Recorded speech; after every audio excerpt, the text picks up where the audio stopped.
Halo semuanya, perkenalkan nama saya Win Puspita Agnesari Mendeva, mahasiswa dari Universitas Indonesia Maju, Prodi Keperawatan, NPM 092200000049.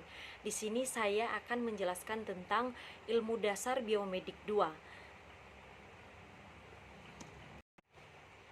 Sistem peredaran darah manusia.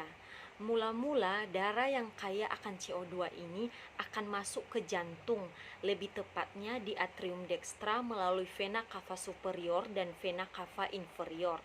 Setelah itu, darah yang dari atrium dextra akan masuk ke ventricle dextra melalui katup tricuspidalis. Darah yang berada di ventrikel kanan ini akan mengalir ke paru-paru melalui arteri pulmonal. Kemudian di paru-paru ini akan terjadi yang namanya oksigenasi, terjadi pertukaran antara CO2 dan O2.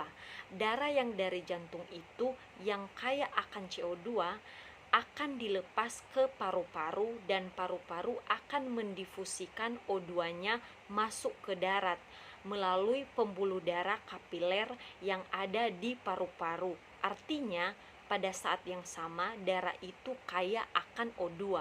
Darah yang kaya akan CO2 akan dilepas ke paru-paru, ke dalam jantung lagi melalui vena pulmonalis. Kemudian akan masuk ke ventrikel kiri melalui katup bicuspidalis.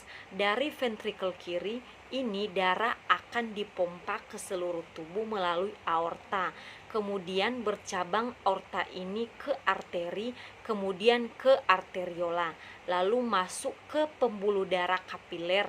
Kemudian di organ ini terjadi proses metabolisme sehingga terjadi atau terproduksi ATP, dan hasil dari metabolisme itu salah satunya CO2, dan kemudian CO2 itu diambil lagi sama darah masuk ke dalam yang namanya venula, lalu bercabang ke vena, kemudian masuk ke vena cava superior dan vena cava inferior. Jadi begitulah perjalanan darah dalam sistem sirkulasi manusia.